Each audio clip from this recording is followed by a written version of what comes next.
Imagine this. You wake up one morning and everything feels different. Not the room, not the light filtering through your window, not the world outside. You. Something inside you has shifted, not broken, not fixed, but clarified. It's as if a fog you didn't know existed has lifted, and suddenly you're seeing with eyes that have been closed your entire life. You move through your day, and people respond to you strangely. Your closest friend seems irritated by your calm. Your family members grow defensive when you no longer react to their provocations. A colleague who once confided in you now avoids eye contact, and you haven't changed your behavior, not really. You haven't become arrogant or distant. You haven't preached or criticized. You've simply become more present, more authentic, more you. And somehow, inexplicably, this has made you unbearable to certain people. This is the uncomfortable and powerful idea explored by Alan Watts, Carl Jung, Jiddu Krishnamurti, and so many other wise thinkers. When you are spiritually awake, you will inevitably irritate the ego of others. Think deeply about this.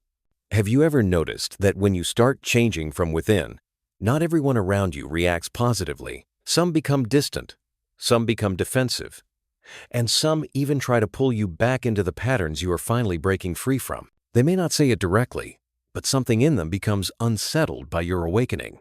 According to psychologists like Erich Fromm, the human ego depends on familiar structures. Even when those structures are unhealthy, when someone rises above those patterns, it threatens the status quo. Your clarity challenges their confusion. Your peace challenges their chaos. Your authenticity challenges their need for control. In this exploration, we will dive into why spiritual awakening provokes such reactions, how the awakened mind affects the environment around it, and what you can do to stay centered and strong as you evolve. And the final insight we will reveal at the end is the most powerful of all, one that can change the way you understand human relationships, inner freedom, and your place in the world. Stay with me until the end, because this last revelation is truly transformative. Before we continue, I invite you to subscribe to the channel, leave a like, share this video, and comment below. Your engagement helps this community grow and ensures that more people can access these reflections that encourage awareness, inner strength, and self-discovery. Now, let us enter the heart of this journey. What is happening here? Why does your inner peace provoke outer chaos? Why does your clarity seem to cloud the minds of those around you? And most disturbingly, why does becoming more spiritually awake make you a source of irritation to the very people you care about? This is not a comfortable question. It challenges everything we've been taught about growth, about kindness, about the rewards of self-improvement. We're told that if we become better people, the world will embrace us. We're promised that enlightenment brings harmony. We're assured that consciousness creates connection. But what if the opposite is true? What if the price of awakening is not celebration, but confrontation? What if seeing clearly means watching others squirm in the darkness they refuse to acknowledge? Consider this paradox. The more authentic you become, the more artificial others appear. The more present you are, the more absent they seem. The more you inhabit your truth, the more their lies become visible not to them, but to you. And somehow, terrifyingly, they sense that you see. They feel exposed without knowing why. They feel judged without you saying a word. They feel threatened by a peace they cannot understand and a freedom they simultaneously crave and fear. Alan Watts once observed that we are living in a world where people have forgotten they are pretending. Everyone is performing a role they believe is their true self. And the performance has become so convincing that they've forgotten there's an actor beneath the mask. They've confused the character with consciousness itself. And then you appear someone who has remembered, someone who has stopped performing, someone whose very presence whispers a dangerous question into the unconscious minds of everyone around you. What if everything you think you are is a lie? This is the earthquake, not a physical tremor, but a metaphysical one. Your awakening doesn't just change you, it destabilizes the entire field of consciousness around you. Like a single instrument, suddenly playing in tune within an orchestra that has been playing off-key for so long, they've forgotten what harmony sounds like. Your presence creates a dissonance that others experience as wrong, as threatening, as irritating. They don't hear the beauty of the true note. They only hear that something is different, and different feels dangerous. But why? Why should your growth threaten anyone? Why should your peace disturb? Why should your freedom feel like an accusation to those who remain imprisoned? The answer lies not in what you're doing, but in what your existence reveals. You have become a mirror, and mirrors are only loved by those brave enough to look. The question that haunts every awakening soul is this: are you willing to be the mirror that shows people what they're hiding from themselves? Are you willing to bear the irritation, the projection, the unconscious rage of egos that mistake their prison for a palace? And most crucially, can you remain awake in a world that desperately wants you to go back to sleep? The journey we're about to undertake together will not offer comfort. It will offer truth. And truth, as you're beginning to discover, is the most irritating force in the universe to those who have built their entire identity on illusion. To understand why your awakening irritates others, you must first understand what the ego actually is and why it guards its territory so violently. The ego is not your enemy, despite what popular spirituality might suggest. It is a survival mechanism, a psychological construct that your mind created to navigate a world that demands identification, categorization, and belonging. The ego is the story you tell yourself about who you are. Your name, your status, your beliefs, your wounds, your achievements, your failures. It is the narrator of your life, and it believes wholeheartedly that if this narration stops, you will cease to exist. Carl Jung understood this deeply. He explained that the ego clings to its constructed identity because it mistakes itself for the totality of consciousness. It doesn't realize it's merely a fragment, a surface personality floating atop a vast ocean of unconscious depth. When you begin to awaken spiritually, you start recognizing this truth experientially. You begin to observe your thoughts rather than identify with them. You notice your emotions without being consumed by them. You see your patterns without being controlled by them. And in doing so, you threaten the very foundation upon which not only your ego, but the egos of everyone around you have been built. Friedrich Nietzsche spoke of this when he said that those who were seen dancing were thought to be insane by those who could not hear the music. Spiritual awakening is very much like hearing a new frequency, a rhythm of truth that others have not yet attuned to. When you begin to move to this rhythm through your values, your presence, your refusal to participate in unconscious patterns, those who cannot hear it interpret your dance as madness, as arrogance, as betrayal. Not because you have changed for the worse, but because your evolution exposes their stagnation.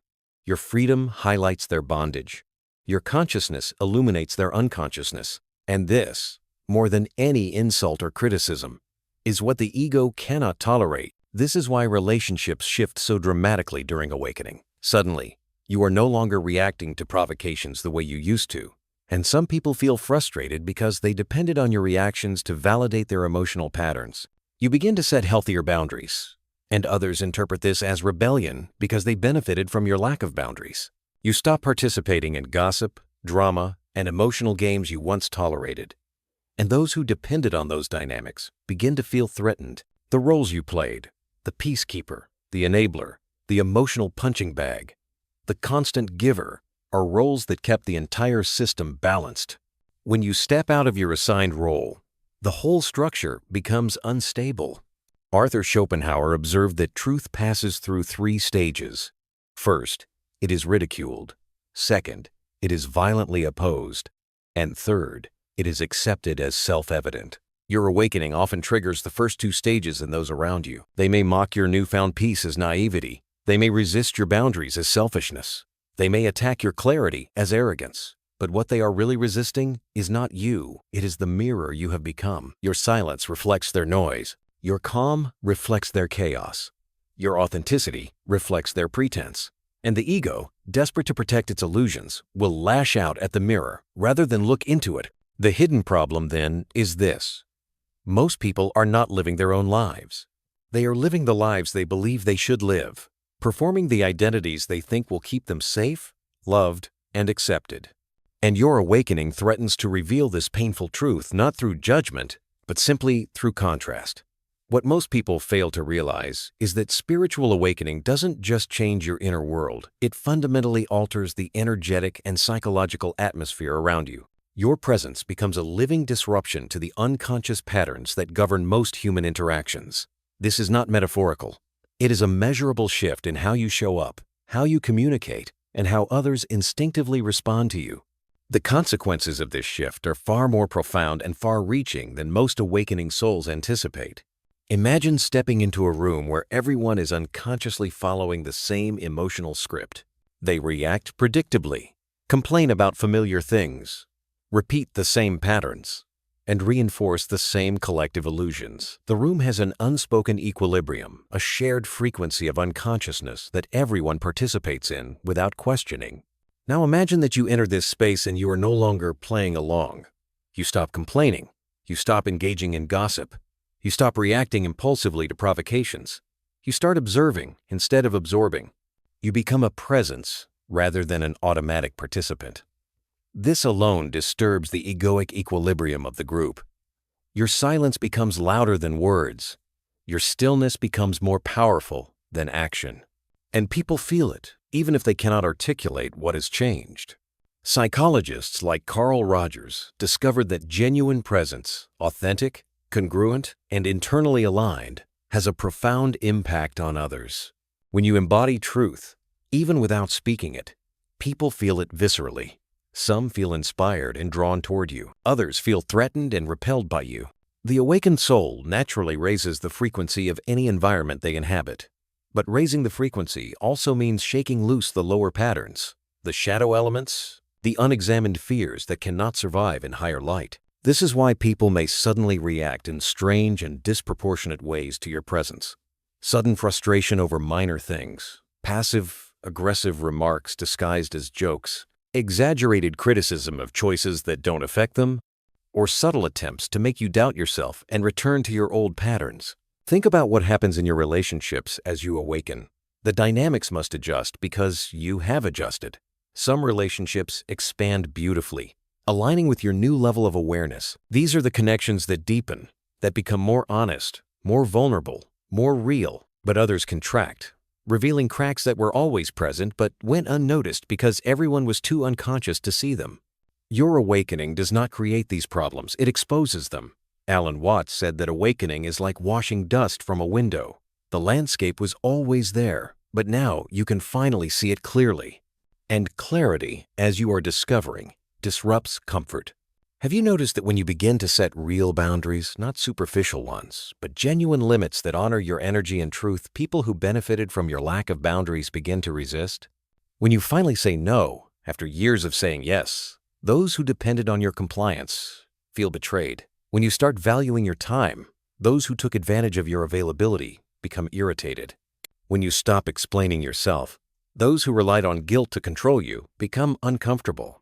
When you stop apologizing for your existence, those who needed you small and manageable begin to panic. This is not because you have become difficult or selfish. It is because spiritual awakening naturally leads to self-respect. And self-respect is one of the greatest threats to the ego of others.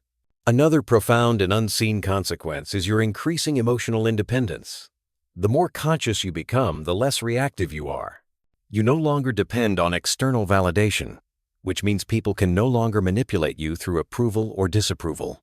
You stop absorbing other people's chaos, and they sense that their emotional influence over you is fading. This triggers what can only be described as egoic panic.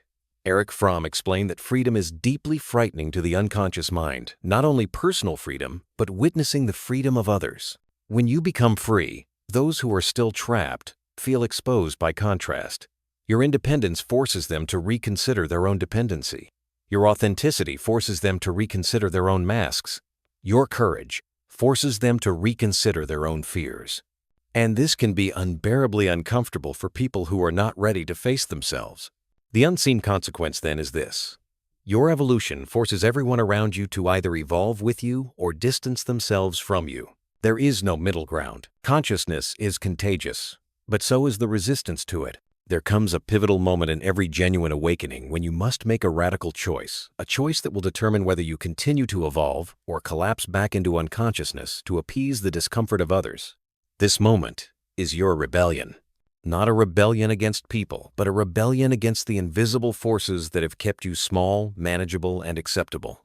It is a rebellion against the need to be understood, the craving to be validated, and the fear of standing alone in your truth. This rebellion is not loud or aggressive.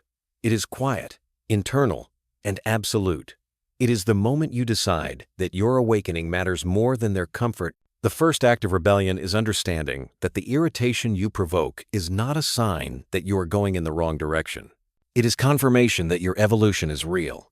Growth disrupts, light exposes, awareness transforms, whether others are ready or not. When you deeply internalize this truth, you stop apologizing for your presence. You stop shrinking to fit into spaces that were never meant to hold the fullness of who you are becoming. You stop explaining your choices to people who are determined to misunderstand you. This is not arrogance. This is sovereignty. And sovereignty is the foundation of spiritual freedom. Viktor Frankl, who survived the horrors of concentration camps, discovered something extraordinary about human consciousness. Between stimulus and response, there is a space. In that space lies your freedom. Awakening expands that space exponentially. You begin to notice your thoughts before they consume you. You observe your triggers before they control you. You feel your impulses before they dictate your actions. And suddenly, you are no longer a puppet of circumstance, reaction, or other people's emotions. You act instead of react. You choose instead of collapse. You respond instead of defend. This inner shift transforms your relationship with the entire world. Consider how you now handle conflict. In the past, you may have argued passionately, defended yourself relentlessly, or exhausted yourself trying to convince others of your perspective. But awakening teaches you something counterintuitive. Peace is more powerful than persuasion. You start to understand that people cannot hear you beyond the level of their own consciousness. A person operating from fear cannot comprehend your peace. A person attached to drama cannot understand your stillness. A person clinging to illusions cannot see your clarity. So you stop trying to win arguments. You stop explaining your existence. You stop giving energy to conversations that spiral into nowhere. And this silence, this refusal to engage in the old patterns, can irritate egos more than any words ever could, because the ego thrives on conflict, validation, and attention. Another profound shift that occurs during your rebellion is your relationship with solitude. Instead of fearing aloneness, you begin to cherish it. Solitude stops feeling like isolation and starts feeling like sanctuary. It becomes the space where you reconnect with your essence, where you hear your own voice again, where you remember who you are beneath all the noise and expectation. Many people fear being alone because solitude confronts them with their unresolved emotions, their unexamined beliefs, their unlived lives. But you, as an awakened individual, begin to see solitude as sacred, a necessary nourishment for your soul. This transformation unsettles those who depend on constant external distraction to avoid themselves. Your comfort in your own company becomes yet another mirror they would rather not face. The rebellion also demands that you redefine compassion. True compassion, as described by the Dalai Lama and Thich Nhat Hanh, is not about tolerating mistreatment or sacrificing your authenticity for false harmony. True compassion arises from seeing the pain behind the behavior. When someone reacts with irritation to your presence, you begin to recognize that they are reacting from fear, insecurity, or unhealed wounds. You no longer take it personally. You see the frightened human behind the defensive ego. And this understanding grants you emotional peace. You become more patient with people's struggles, yet less tolerant of disrespect, manipulation, or dishonesty. This is not a contradiction, it is clarity. You can hold space for someone's pain without allowing them to project it onto you. You can honor their journey without sacrificing your own. Breaking free means accepting that some people will never understand your path, and that is not your burden to carry. Your responsibility is not to make them comfortable. Simply by being authentic is already serving a purpose far greater than pleasing the egos around you. There is a moment in the journey of awakening when everything becomes clear, not intellectually, not conceptually, but experientially, in a way that reverberates through every cell of your being. You begin to understand that the irritation you provoke in others is not a sign of conflict, but a sign of transformation. It reveals that your presence is touching parts of people they have long avoided, denied, or repressed. And this realization brings you into the deepest and most powerful phase of awakening, the phase in which you recognize that your light does not simply disturb the darkness in others, it invites them to grow. This is the final and most important insight of all. To reach this understanding, you must first see how the ego truly functions. The ego fears change, resists truth, and reacts violently to anything that threatens its carefully constructed identity. But beneath the ego, every human being carries a deeper self, a self that is seeking wholeness, clarity, and liberation. When you awaken, you begin embodying that deeper self. You stop performing. You stop pretending. You stop living according to the expectations of others. And this authenticity creates a powerful energetic contrast that many people unconsciously feel. They may not understand why your presence makes them uncomfortable, but their deeper self recognizes something real in you. It recognizes the freedom it desperately longs for. And this is why irritation appears two forces within the same person begin pulling in opposite directions. The ego feels threatened, but the soul feels invited. This is the paradox of awakening that changes everything. You irritate the ego of others, yet you awaken their soul. Once you understand this, your entire perspective shifts. You stop seeing irritation as rejection. You start seeing it as evidence that your inner light is active, powerful, and transformative. You begin to understand that your awakening is not meant to please people.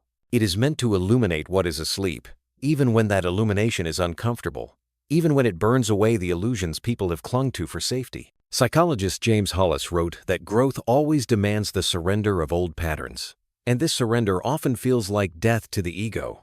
When you awaken, you embody the very thing others fear losing, the identity they have clung to, the masks they have worn, the roles they have performed. But deeper than that fear, you also embody something they desperately want: inner freedom.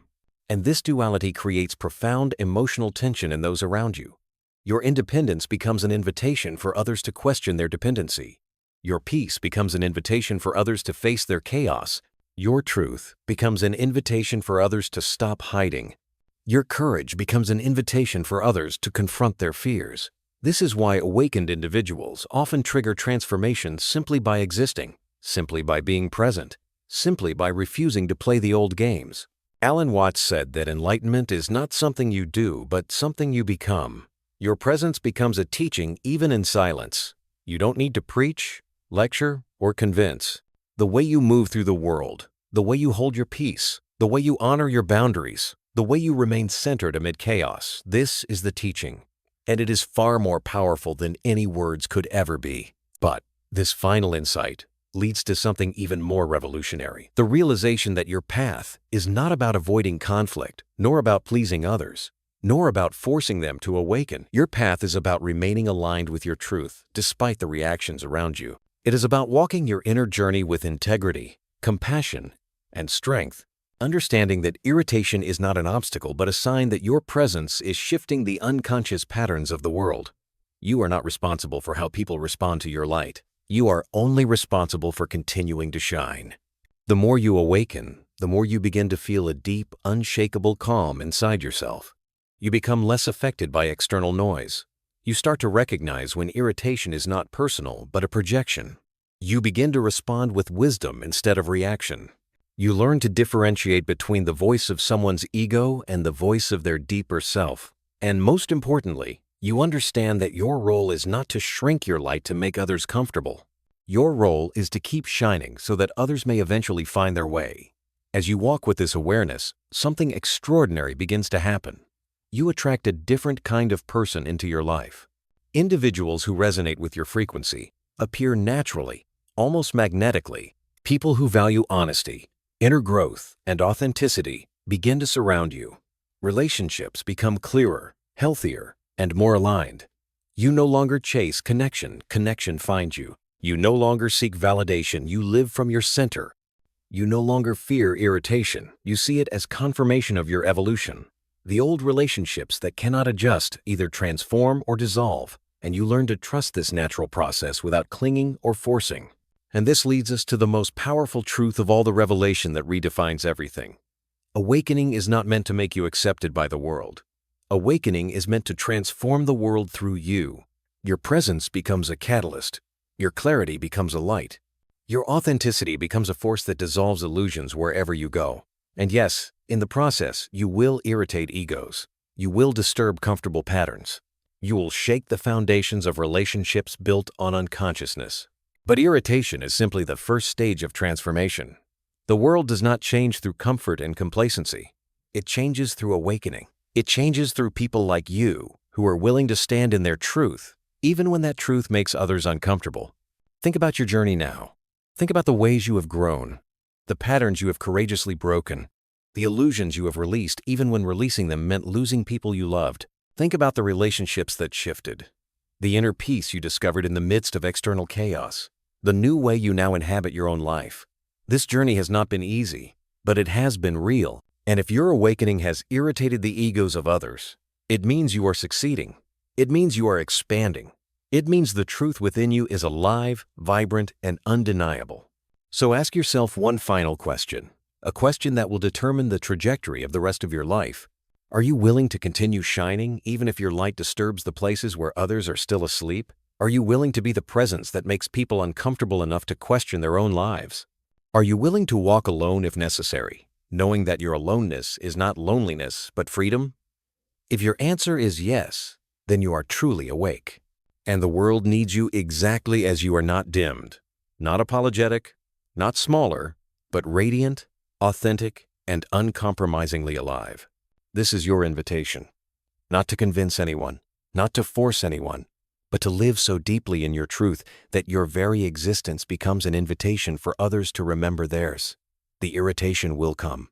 Let it come. It is not your enemy. It is the evidence that you are free, and freedom is the most contagious force in the universe.